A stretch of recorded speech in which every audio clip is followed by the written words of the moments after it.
The Caliphate, a form of rule in Islam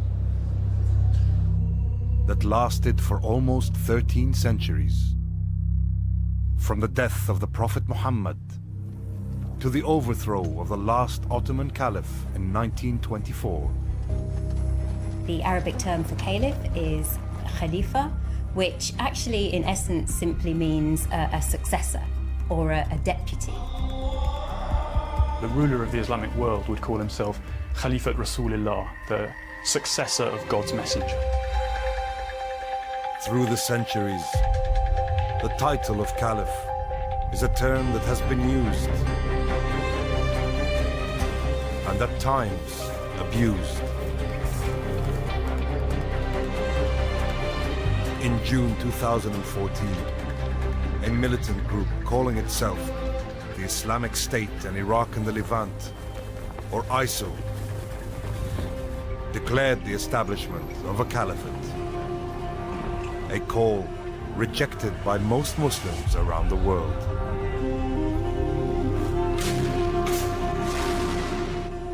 ISIL took root and expanded in Iraq and Syria. Two countries plunged into violence by the political turmoil and foreign intervention of recent years. The turmoil revived sectarian differences that go back over 10 centuries between Sunni and Shia Muslims.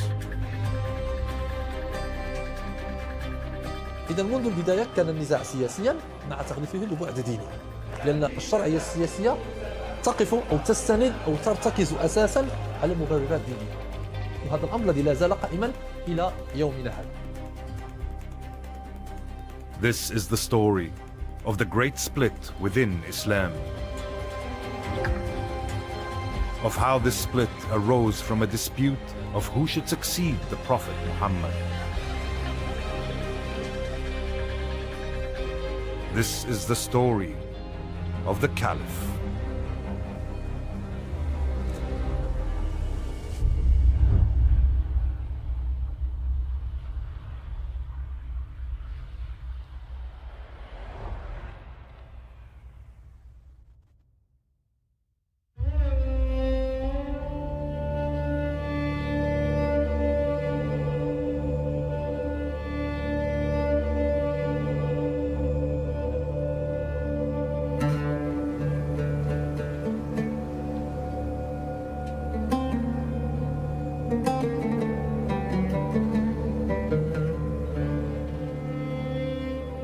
The Bay'a Mosque, outside Mecca in Saudi Arabia.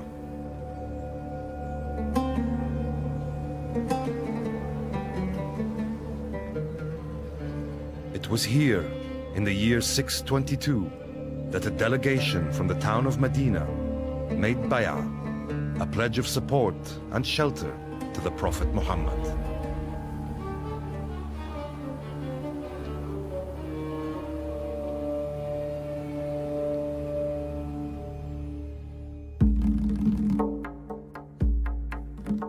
Shortly after, he left Mecca, emigrating to Medina with a group of followers. Over the next 10 years, Muhammad built the first Islamic state.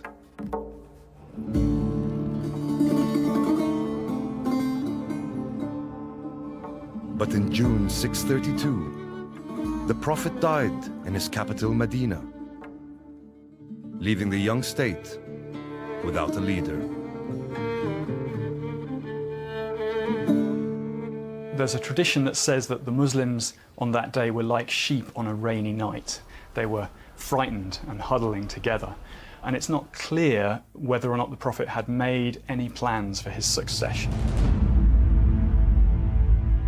Within hours of the Prophet's death, senior figures in the Muslim community came together to choose a successor to the Prophet, a Caliph.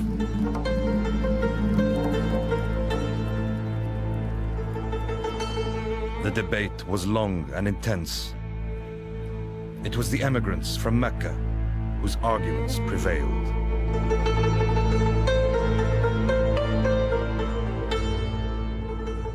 Abu Bakr as-Siddiq, was chosen to be the first caliph in Islam.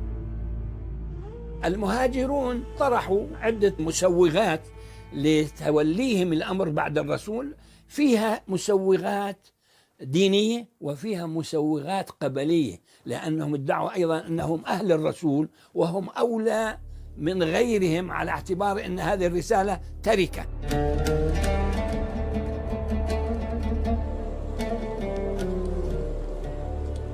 But though they were from his tribe, Quraysh, not all the immigrants were from the Prophet's close family, the Hashemites, the descendants of Muhammad's great-grandfather, Hashim.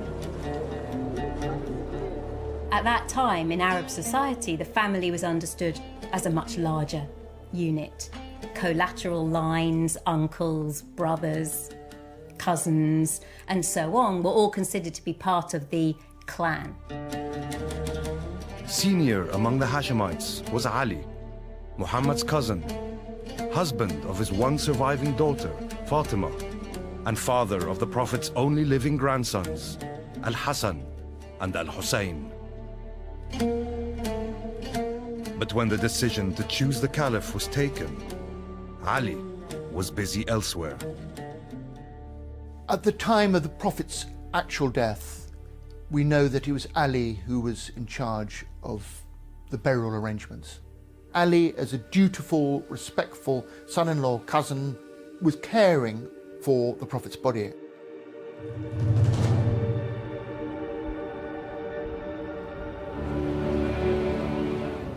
The next day, in the Medina Mosque, Abu Bakr was given bay'ah, the oath of allegiance, by the majority of the Muslim community. Ali, however, was not one of them. What happened that day would sow the seeds of a political divide that would gradually evolve into a deep religious schism. The division of Islam into Sunni and Shia.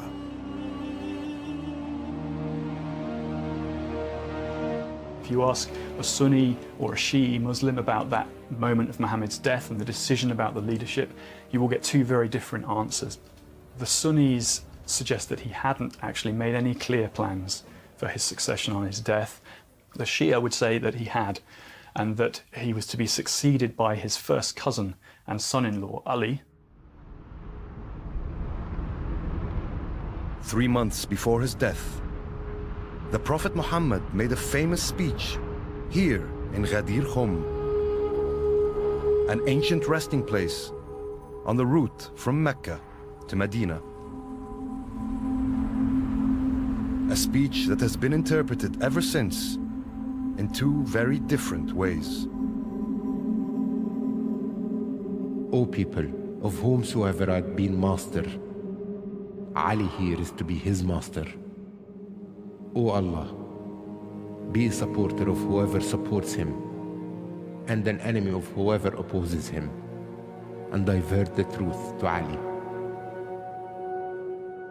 There's this moment where if you're Sunni, you believe the Prophet gave Ali the leadership of his family. If you're Shia, you believe he gave the leadership of the family, but also the whole community.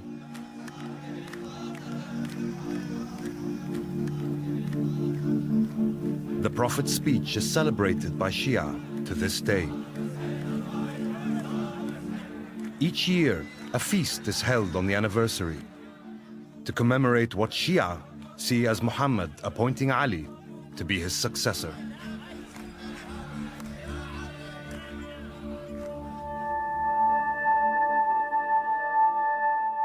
But the mainstream majority, the Sunnis, have no such feast.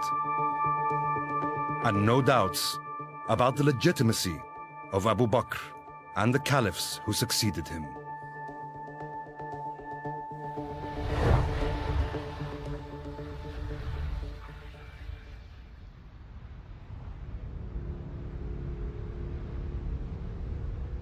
Shortly after becoming caliph, Abu Bakr faced his first major challenge, a tribal revolt against the Islamic State.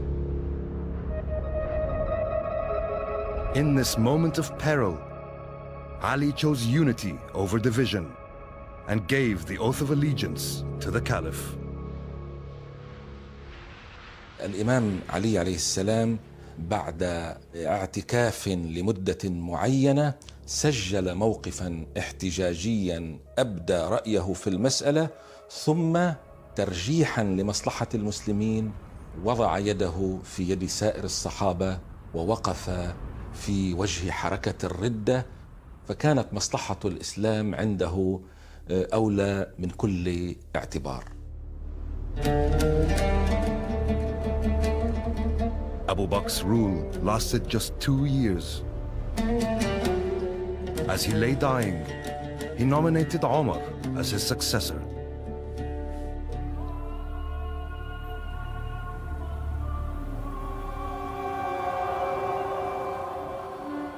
Ten years later, in 644, Omar, the second caliph, was assassinated, stabbed while leading dawn prayers in Medina. On his deathbed, he dictated how his successor should be chosen.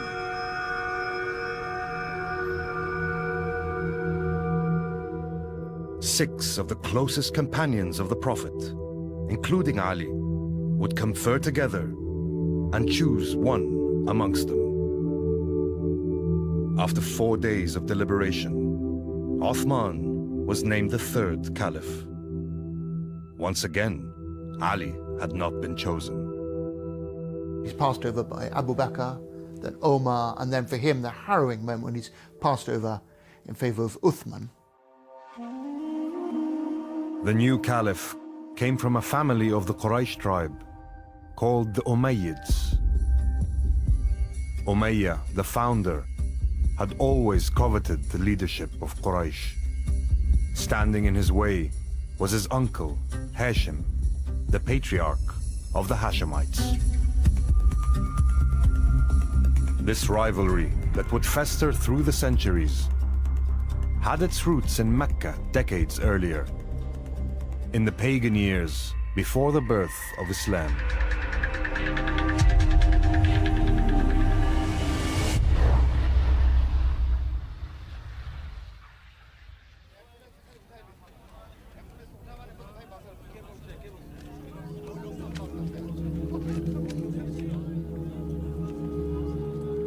In the year 610, in this cave outside Mecca, Muhammad received the first revelation, verses of the Quran, which set him on the path of prophecy. The emergence of a prophet among the Hashemites antagonized the Umayyads and their leader, Abu Sufyan. كان يقول أبو سفيان سابقونا بالنسب نافرناهم بالنسب بالمال نافرناه. الآن عندما ظهرت دعوة محمد صلى الله عليه وسلم قال يدعون النبوة، فمن أين لنا هذه؟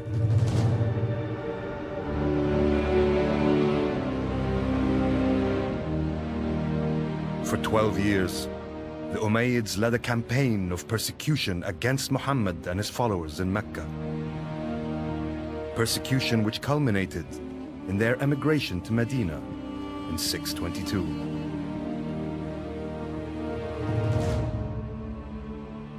But when the Prophet returned to conquer Mecca, Abu Sufyan realized resistance was futile and joined Islam.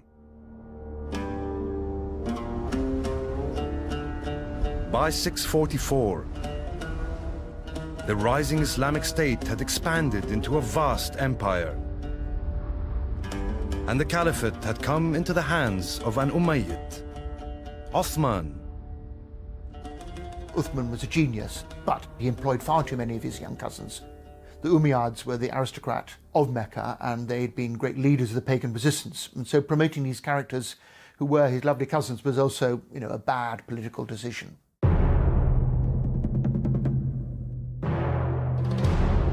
A rebellion erupted against Uthman's alleged nepotism. In 656, and after 12 years as Caliph, he was killed in his house in Medina. بعد أن حصل ما حصل مع الأسف الشديد ووجد الإمام أن الناس تهافتت إليه، حاول الاعتذار في أكثر من مرة كما تنقل لنا النصوص التاريخية، حاول الاعتذار، ولكن بعد ذلك وجد أن المصلحة الإسلامية تحتم عليه أن يستجيب، فاستجاب وبايعه المهاجرون والأنصار.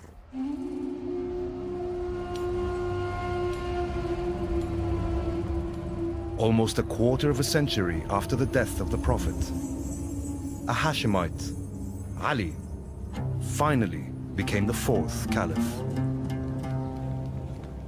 هو باشر في خلع الولاة وعزل الولاة الذين عينوا من قبل عثمان بن عفان، لذلك بعضهم أطاع وقبل العزل وبعضهم رفض، مثل معاوية بن أبي سفيان والي الشام.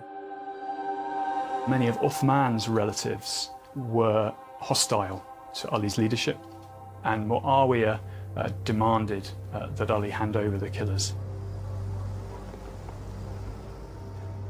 The dispute quickly escalated, and to strengthen his position, Ali moved the capital from Medina to his own power base in Kufa, Iraq.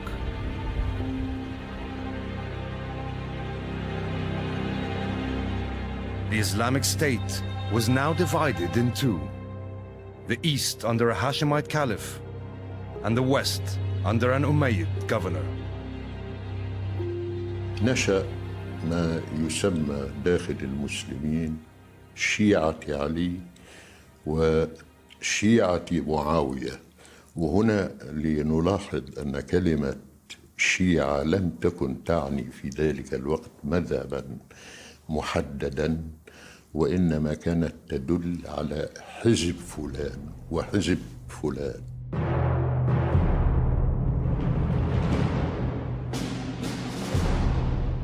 In 657, Ali marched his army into Syria to crush Muawiyah's mutiny.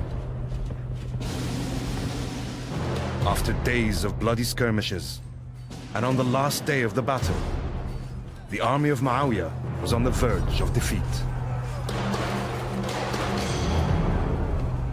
الإمام علي عندما وصل إلى خيمة معاوية، ومعاوية وضع فرية وخدعة ووضع الرماح على القرائين أي يفصل بين القرآن، لذلك الإمام علي أوقف القتال. الخوارج كانوا من جيش الإمام علي، فهم جاءوا إلى المعلم قالوا له: وصلنا إلى خيمته، كان باستطاعتنا أن نقضي عليه. قال: والله أعرف، وعرفوا أنه خادع، ولكنه حكمني بكتاب الله. ولذلك الخوارج اعتبروا أنه الإمام علي لا يصلح للقيادة، لأنه خضع لمنطق لا يتفق مع منطق القتال، لأن قالوا: لماذا إذن نقاتلهم؟ These dissidents from Ali's army, the Khawarij, fixed on a ruthless way to bring an end to the struggle.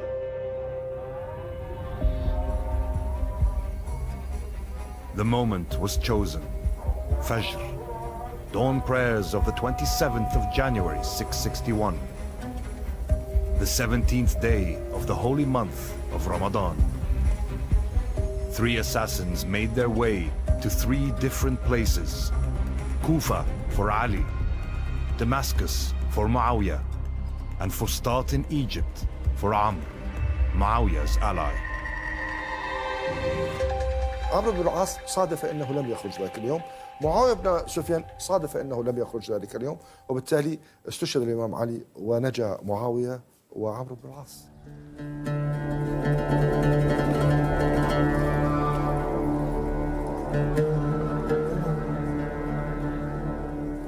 Najaf in Iraq, a holy place to Shia Muslims. They believe Ali is buried here.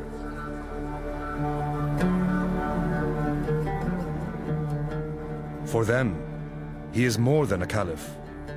He is an imam, imbued with religious authority that could be passed on only through his bloodline.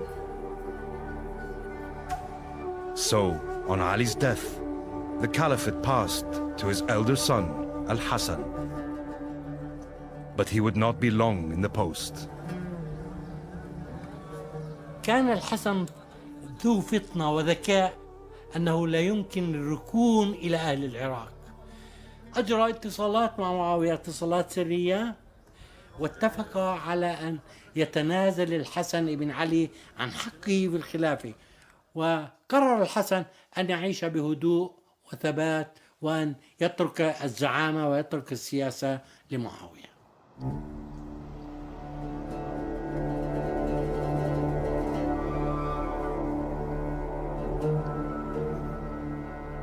Damascus, 13 centuries ago, the Umayyad capital. Though the caliphate remained in the Quraysh tribe, it had passed from the Hashemites to the Umayyads, and there it would remain for the coming century. The crunch point really comes late in Muawiyah's reign, when he designated his son, Yazid, as his successor. And this was a real touch point for generating controversy and opposition. Yazid's succession on the death of Muawiyah in 680 triggered a series of events that resonate to this day.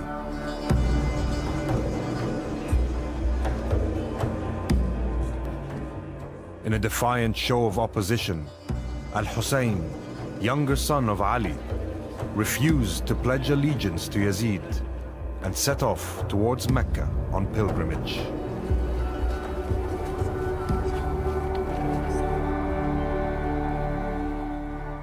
On the way, he began to receive messages asking him to come to Iraq, where his supporters planned to install him as Caliph.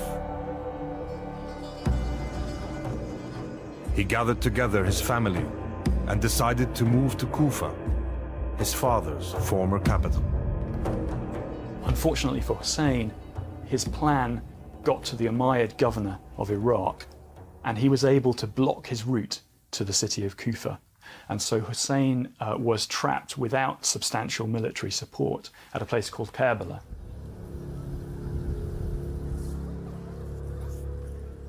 And it was at Karbala, in October 680, that Al-Hussein and his small band of supporters met their bloody fate. عشرات المقاتلين مع جملة من الأطفال والنساء، وكانت الملحمة التاريخية حيث انتهك المحظور والحرام، وانتهكت في الحقيقة حرمة رسول الله بما جرى في ذلك اليوم.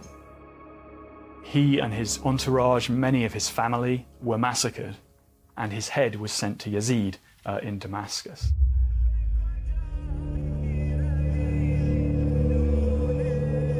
Each year, on the anniversary of the Battle of Karbala, Shia around the world mark the event in public displays of penitence, extending sometimes even to ritual self-punishment, to atone for their forebears' failure to support Al-Hussein. It's really seen as the great tragedy of Islam from the Shi'i perspective. This is the great disaster, is that the Prophet's family didn't get to take the caliphate and to lead the Muslims.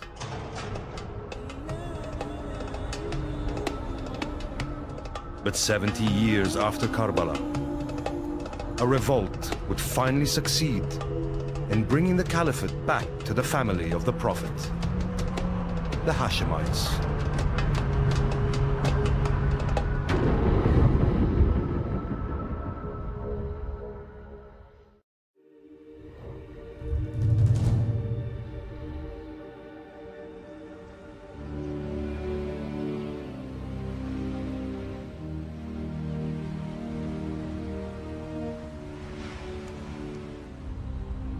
Al-Humayma, southern Jordan.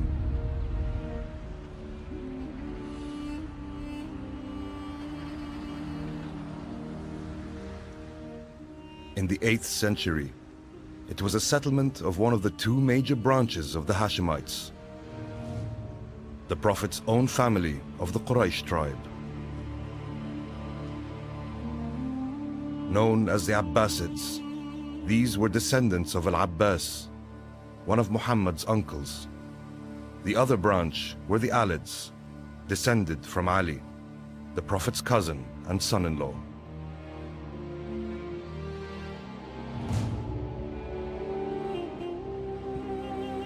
In 716, Abdullah, one of the Alids, arrived in Al-Humayma with a strange story. أحد أحفاد علي بن أبي طالب مر على الخليفة الأموي سليمان بن عبد الملك فقدم له الهدايا، وفي عودته إلى المدينة المنورة شعر بألم ومرض، فقال له من معه: سممك سليمان. Abdullah died in Al-Humayma. But in his final hours, he confessed to his Abbasid cousin, Muhammad, that he was the head of a plot to topple the Umayyads. أعطاه أسماء الدعاة والتنظيم الحزبي الذي يعمل له، وهكذا انتقلت قيادة التنظيم من الهاشميين الذين ينتسبون لعلي بن أبي طالب إلى العباسيين. هم لم يعلنوا بأننا نريد الخلافة لنا، وإنما للرضا من آل محمد. كان شعارهم في البداية للرضا من آل محمد. Over the next 30 years, this message persuaded many Alid Shias to join the Abbasid cause. In 746, this secret movement turned into full-blown revolution in the eastern part of the Islamic Empire, in what is today the Shia state of Iran. It's very, very hard to say whether the Abbasids used the Alids. They certainly wanted to accrue as wide a support base as they possibly could. And they certainly wanted those who supported an Alid Caliph to join their movement. Within 3 years, the Abbasids had captured Kufa, the caliphal capital of Ali.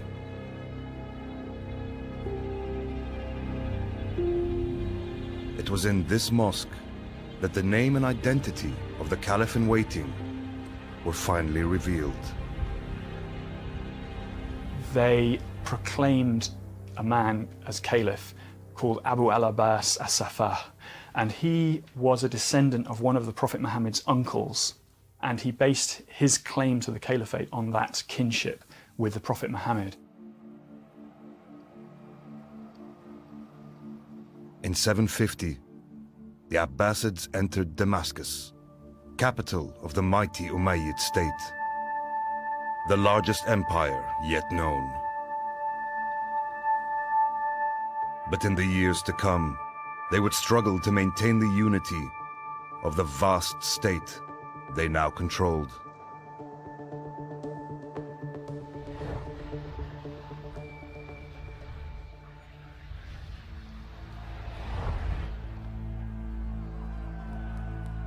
By the mid-8th century, the Abbasids had seized control of the Caliphate, but did little for their cousins. A sense of betrayal took hold and fermented among the Alids. In a bold and dangerous move, they declared a rival caliphate in Medina. An Abbasid army was rushed to the city. It ruthlessly crushed their rebellion. عندما استتبت الأمور للعباسيين لوعد أن الظلمات التي أصابت أهل البيت قد لا تكون أقل من الظلمات التي أصابت الشيعة في العهد الأموي نفسه.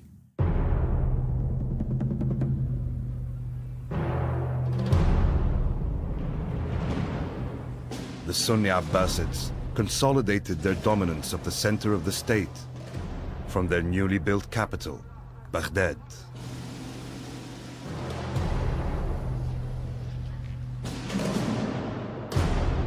But they had failed to exert the same control over the provinces of the far west.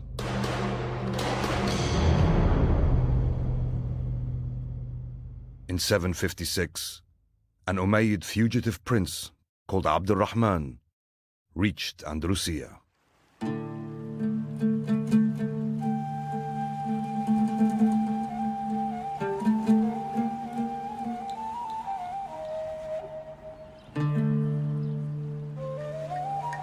Only 6 years after the collapse of his grandfather's caliphate, he succeeded in reviving the Umayyad dynasty with Cordoba as its capital.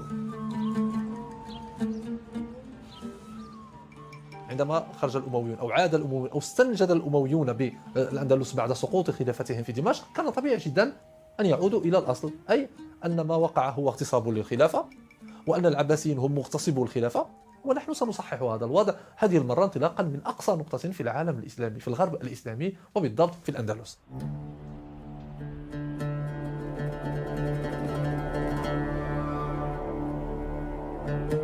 The Umayyad Emirate in Andalusia was the first to break from the Caliphate. But it would not be the last.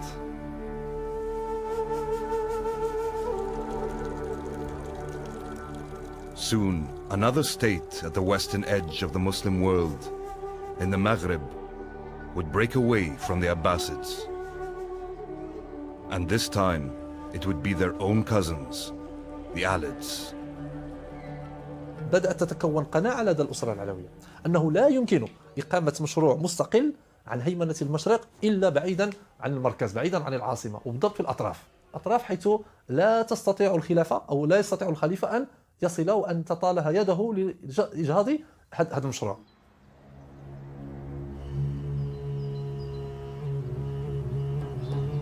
In 788, Idris, an Alid fugitive, arrived here in the Moroccan city of Moulay Idris Zerhoun, a city that now carries his name. Recognizing him as a descendant of the Prophet, local Berber tribes were quick to offer him their oath of allegiance as ruler of the region. And so was born the Idrisid Emirate, the first independent Alid state. إدريس حمل مشروع دولة يمكن أن تضاهي أو توازي أو تنافس سلطة المشرق، سلطة الخلافة في المشرق. وهذا هو ما يفسر كيف أن الخلافة العباسية شعرت بقلق شديد عندما علمت بأمر بروز دولة علوية في أقصى نقطة من العالم الإسلامي آنذاك، اللي هي بلاد المغرب. But with the new and expanding state, just 3 years old, Idris died.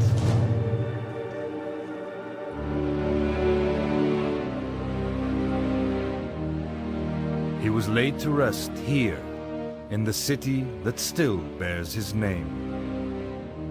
Idris had allegedly been poisoned on the orders of Harun al-Rashid, the most famous of the Abbasid caliphs.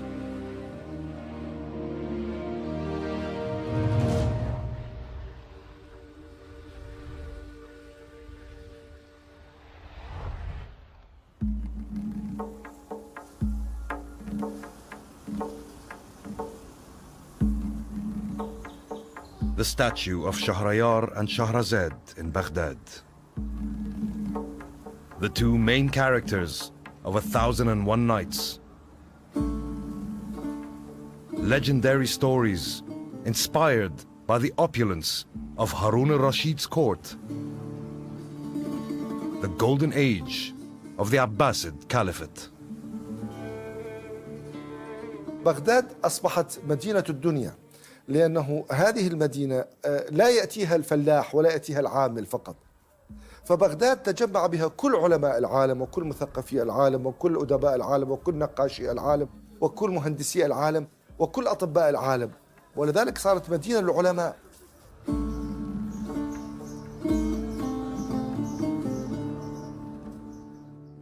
Under al-Rashid, scholars began the great task of transcribing and translating the cultural and scientific works of former civilizations. Encouraged and supported by the Abbasid caliphs, Muslims began adding their own scholarship to this stock of human knowledge, laying the groundwork for Europe's Renaissance in centuries to come. Ibn Sina, or the West knows as Avicenna, had written not only philosophical texts, but also a very important treatise on medicine. Was translated into Latin, became the standard textbook for European medical schools for centuries. But the golden age of the Abbasids was destined to be short-lived. In 836, the 8th Abbasid Caliph, al-Mu'tasim, moved his capital here, to Samarra in Iraq.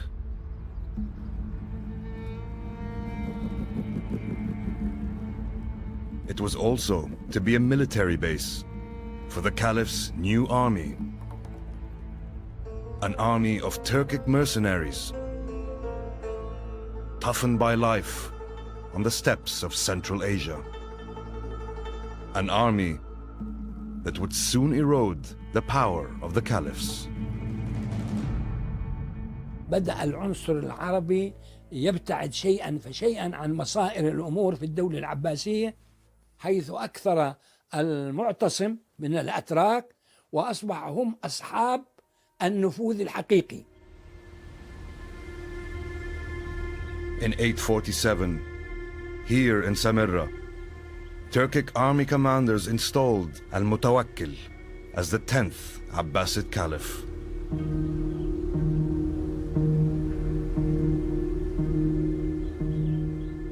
And for a century to come, they would effectively rule the Caliphate, appointing, deposing, torturing, and even killing a string of 12 caliphs who were little more than puppets.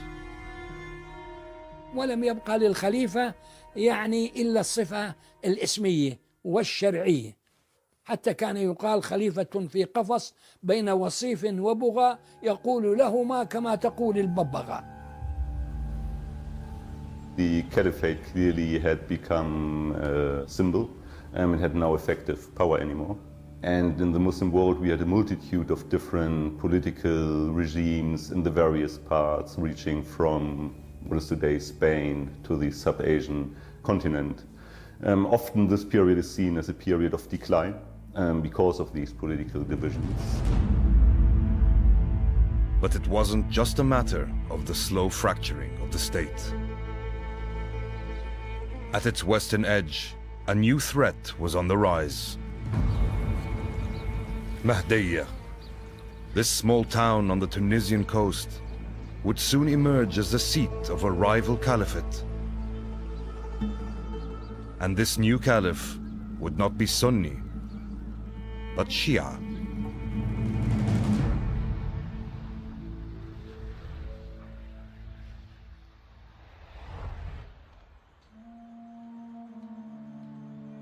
Iran, heartland of Shia Islam in the modern world. Today, Shia make up around 15% of the global Muslim population of more than 1.5 billion. In their belief, it is the title of Imam and not Caliph that confers the right to rule. The vast majority of Shia in the world are known as Twelvers. They follow a hereditary line of 12 Imams descended from Ali, the Prophet's cousin, and his wife, Fatima, the Prophet's daughter.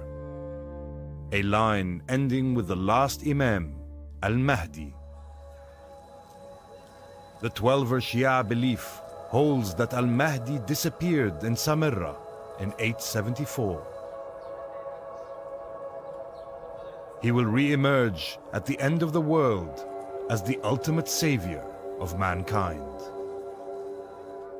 يعني لو سألتني عن الخلافة أو الإمامة كما يؤمن بها الشيعة، وهل هي وراثية أم ليست وراثية، لقلت لك نعم هي وراثية. سلالة الرسول من ابنته فاطمة هم الأئمة من بعده. وبالتالي فإن هذه الخلافة تعتبر وصية دينية وليست وراثية. But this holy commandment was no protection against a deep divide in Shia belief. Al-Kazimiyya Mosque, Baghdad. The shrine of the man who marks the division of Shi'ism into two strands. It is the tomb of the seventh of the Twelver's Imams, Musa al-Kazim, who died here in the year 799.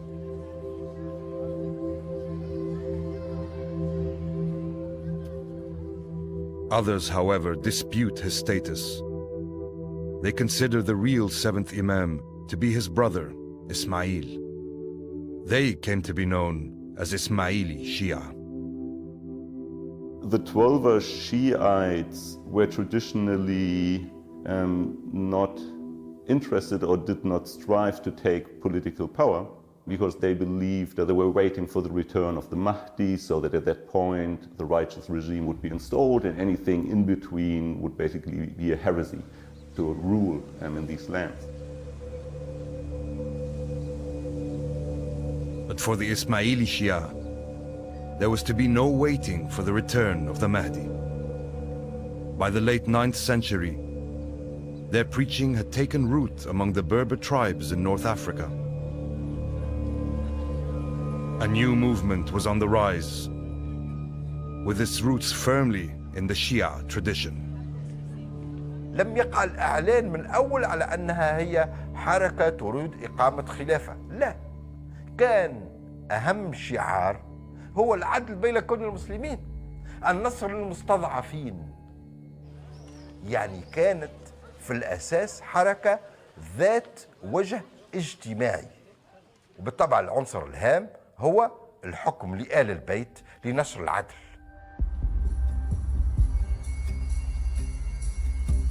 In the year 909, in Kairouan, Tunisia, Ubaydullah, a man claimed to be a descendant of Ismail, was declared the Caliph of the first ever Shia Caliphate. It would be known as the Fatimid, after Fatima, daughter of the Prophet Muhammad, an ancestor of all the Imams. The concept of the Ismaili Caliphate is completely different from the Abbasid Caliphate because of the claim to divine inspiration and divine guidance which the Fatimids put forward.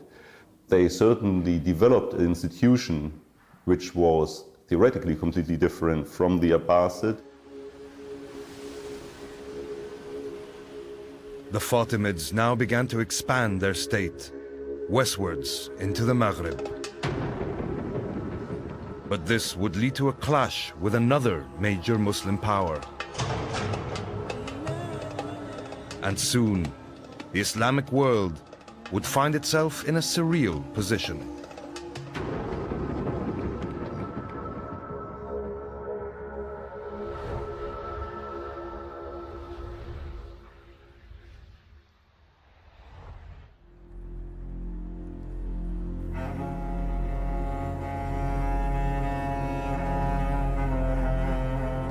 By 912, the Umayyad Emirate in Andalusia was over a century and a half old. Ruled from Cordoba by the 8th Emir, Abdurrahman III. After crushing all rebellions and uniting Andalusia, he looked towards expanding southwards across the Mediterranean. The establishment of the Fatimid Caliphate in what is now Tunisia, which was called Ifriqiya at the time, meant a big threat for the Umayyads in terms of their political control of the Berber polities that existed in the area.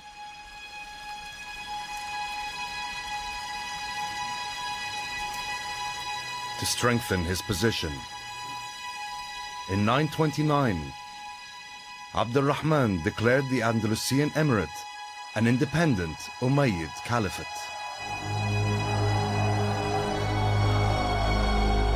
Three centuries on from the founding of the title, the Islamic world was now divided between three caliphs, two Sunni and one Shia.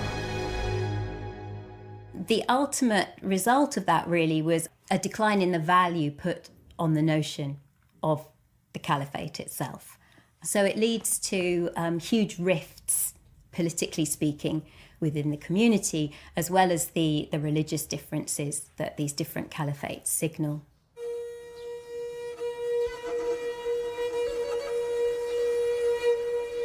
In Baghdad, the suffering of the Abbasid caliphs continued under Turkic military domination.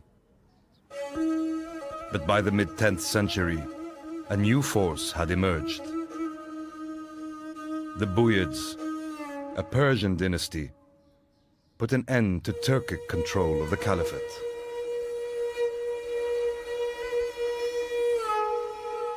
تولى بنو بويه وهم شيعة، ومع ذلك أبقوا الخليفة السني في بغداد.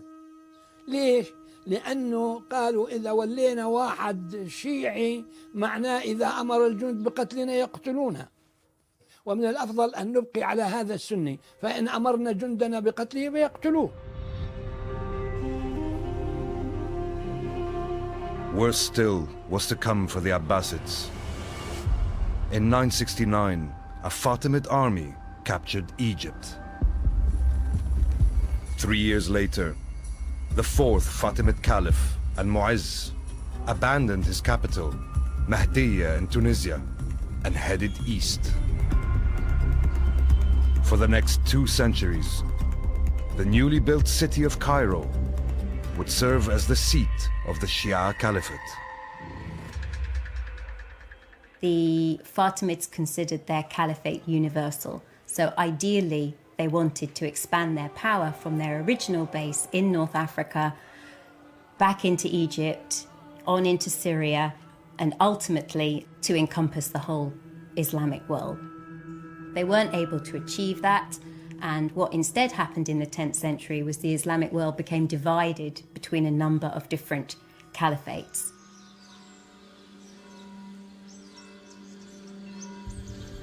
Meanwhile, in the west, a storm was gathering. Christians, uniting under the banner of the cross, were looking eastward to conquer the Holy Lands.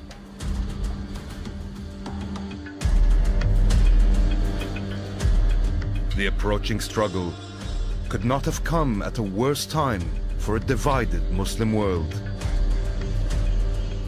And for the caliphs who were at their weakest point as they turned to face the Crusades.